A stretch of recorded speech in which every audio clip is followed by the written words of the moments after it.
alright, whatever. You know what I mean? Yeah. And my uncle alone that I said in Grace after midnight, he took me to meet this woman. You know, she was much older than me, years older than me. And he thought I was going to change my mind. I actually liked it. So he thought when I came back, I was going to say, no, man, why you do that? I said, no, I'm going back over tomorrow night. I'm going back over tomorrow night. So, I mean, I don't care. Yeah, that's what's up. Are your parents still alive right now? No, my mother, she died in, I think, like 96. I was like 16. My father died in 98, 99. You know, and yeah. That's what's up. So, alright, here's one of my, I got a million personal questions, but we're going to try to stick with the story. Yeah. So, you know, you're on the wire, you're doing the book. I think the book is dope. When I got it, you know, I'm not a book reader. You know what I'm saying? I like TV. I love TV. Yeah. And I've read through this joint in like 2-3 hours. Like, I couldn't put it down. And if I'm a person who don't read a book, and I say, go get this, go get this. So, tell me about the book. What inspired the book? You know, what made you sit down and really want to get your story out there? I mean, it's like a lot of reasons why I did the book. Like the first one. You know, everybody like, oh my God, when I came on the wild, oh my God, who's that? Where they find her from? Oh, they got Leslie on her. Anybody know her? What's she doing?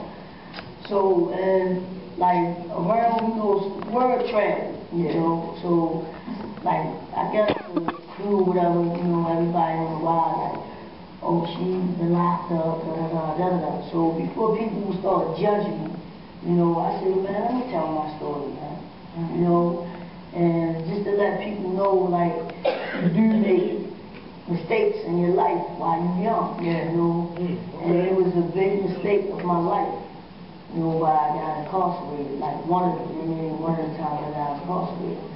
And another reason is, I mean, people, you know, they don't understand, like, you know what I mean?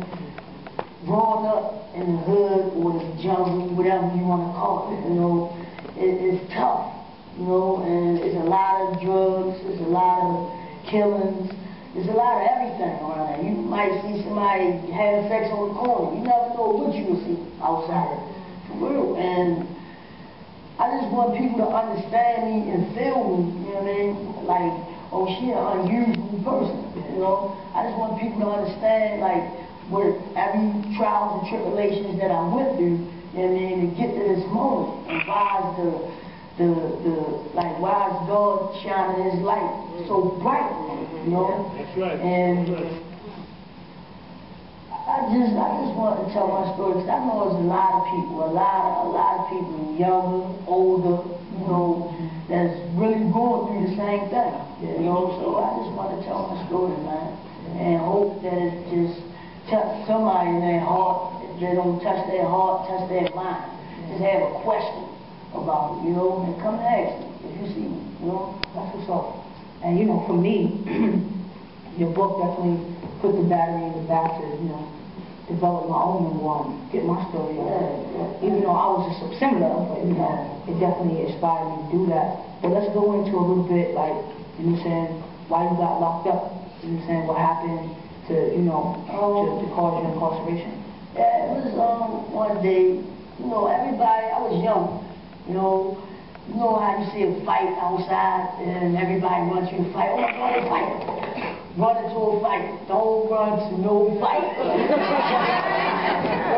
I mean, it's not funny, but, you know, it's reality, you know, and I went into a fight, and back then I used to, carry pistols. Yeah. You know, and every day I carried it like it was my wallet. I never had a wallet. Like a Visa card. Yeah, I carried it like it was my belt. You know, every time I put my belt on, I put my gun in my pants. You know, or I go run to see the fight. You know, they down there fighting, and I guess, you know, the girl thought, I was a part of the fight. You know, it wasn't no beef, no nothing. I never even seen a girl a day in my life. You know, and she tried to take a metal bat and take my head off. You know, I'm on the curb, say she right here, and I'm right there standing down there, and she tried to take my head off. Yeah. So I ducked. My first instance is to whip out. You know, I was bad enough, so I whip out. And make a long story short, that was the worst day of my life, man. If I could go back and just change that, man, I'd change that, man, all the way around. Yeah.